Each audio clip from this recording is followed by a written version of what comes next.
原文：道恒无名，我为小而天下弗敢臣。侯王若能守之，万物将自宾。天地相补，以于旦落。明末之令而自君焉。始至有名，名亦既有，夫亦将知止。知止所以不殆，彼道之在天下也。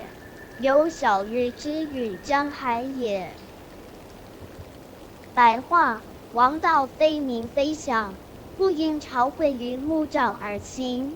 王若守王道，则天下归附，天地的合作是自然而然。一旦有定势，就有终止日，知止才不显。有为的王道，不足容天下。王道不在于代表的名，也不在于外表的相，不会因为朝会在临时搭建的木杖中而受到诸侯轻视。诸侯之王若能持守道法自然的王道，天下万物自然能各得其所，安然自若。天地之间的运行，本就是自然而然的合作。一旦拘泥于某种固定的形式，那也同时预告了它的终止。唯有懂得在适当的时候止步，才能避免陷入险境。至于那种处处要有所为的王道，看似积极，却因为太过执着，终究容不下天下万物。道在这里指的是道法自然的王道，王道取法于自然，因此必须放下对名与相的执着，唯有顺应自然的法则，才是真正的王道。这与佛陀所说的一切法皆是佛法有异曲同工之妙。卧指的是临时搭建的木杖，或许在大禹治水之时，乃至下出诸侯朝会，朝廷不过是一座简易的木杖。所以君王的尊贵不在于宫殿的华丽，也不在于仪制的盛大，而在于是否能行王道。只要能守持取法自然的王道，天下便能长治久安，诸侯自然归服。王这个字，三横一竖，或取向于虎鹅的纹路，或寓意贯通天地人之间。王道法自然，其旨在使天地与人合而为一，和谐共存。因此治天下之道，不应执着于名相制度，该变则变，该止则止，唯有顺随自然之理，才能万全而不败。若君王的目标只是让天下屈服，那王便不过是虎额上的印记，以威势统御诸侯，终究无法长久。夏后、殷商末年都曾以武力征服诸侯，结果反使天下离心。至于周代闭关锁国，自封诸侯，最终又如何呢？春秋五霸，战国七雄分起，而那位花地自现，步步自封的周天子，终究成了那个在浴池里溺水的人。在夏朝初期，天下的首要任务依然是治水。《海内经》记载，当时东北三省已化为北海，两湖盆地成为南海，而柴达木盆地则是一片辽阔的西海。那时全球水位比今日高出100余公尺。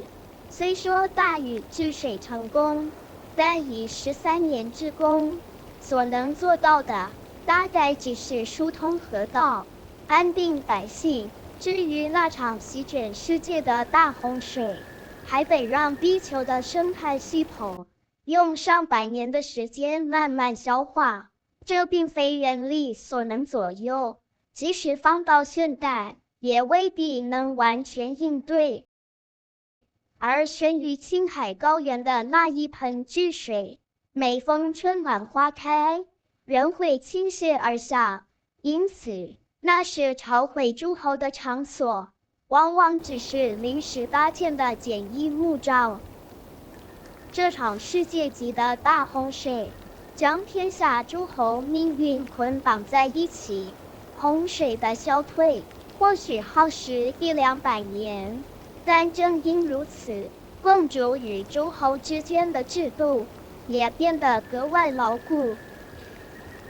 后来，司马迁在《史记》中记录，匈奴是夏的苗裔，这样的说法在中原早已难以想象，除非那是匈奴使者亲口所言。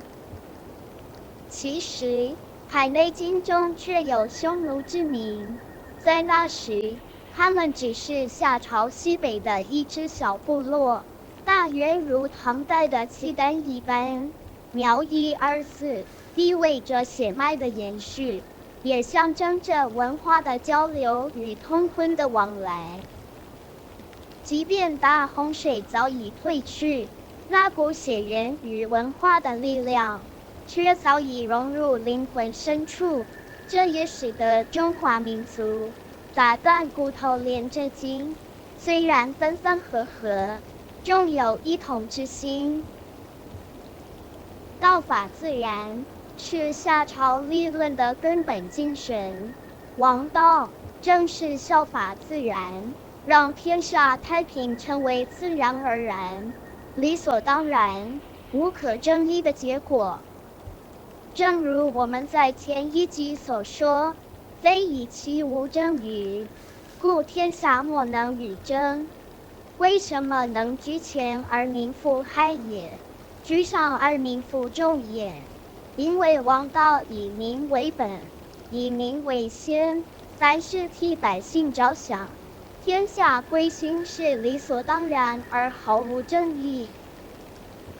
道若从现代角度理解，可以说是一种意识的规律，一切道法与名相，既非真实存在，也非永恒不变。所谓道恒无名，于道可道也，非恒道也；名可名也，非恒名也的道理，其实相通。一旦执着于道法名相，就已经不是道法自然的道了。道德经道可道，非常道；名可名，非常名。后世汉儒将恒篡改为常，便使得整个思想方向偏离，再加上后来的种种增势与曲解，使原本追寻真相的理论变成了空洞虚幻的玄学。在夏朝初期，天下首要之务仍是治水。随着地球生态逐渐恢复平衡，洪水被自然消化，海平面也渐渐回到常态。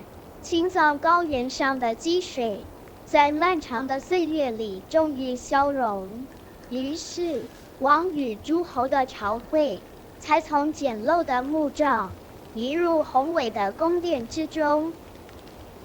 因此经文说，我为小，而天下夫敢臣，侯王若能守之，万物将自宾。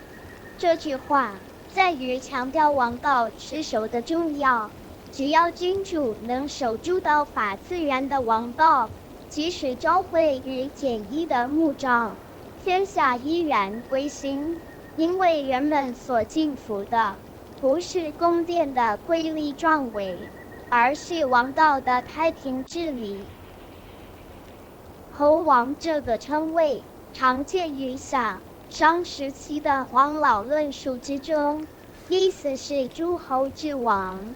到了周朝之后，才渐渐出现王公一词，意思是王室公卿之流，如孤、寡、不古，而王公以自称。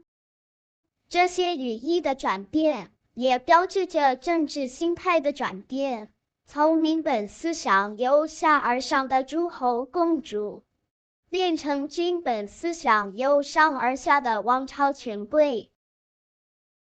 天地相顾，一日丹落，明末之令而自君焉。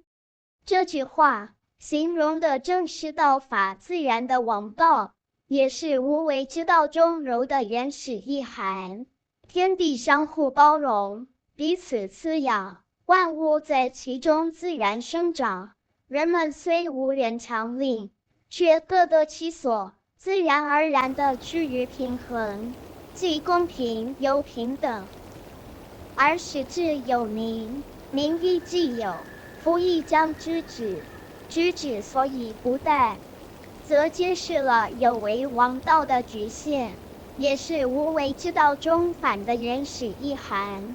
凡事一旦形成定势，就必有终止之时，唯有懂得知止，方能避免危险与后患。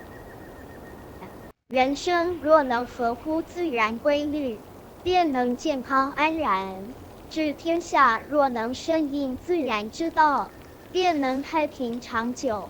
以上就是从道法自然中领悟出来的无为理念。然而，人会衰老，国有兴衰，维持健康与太平，同样需要有为的手段，只是必须清楚掌握分寸，适可而止，忽于其度。夏朝之所以能长治久安，正因为明白这个道理。而周朝200余年就倾覆，礼崩乐坏，天下纷乱500余年，其根源也正在于忘却了这个道理。逼道之在天下也，有小禹之于江海也。这一句是夏初对有为执着的深刻批判。从这样的反思中，无为的思想渐次萌芽，最终融入到法自然的王道之中。这便是夏朝黄老之学的核心，以自然为师，以无为为用，王道恒久无名，却能长治天下。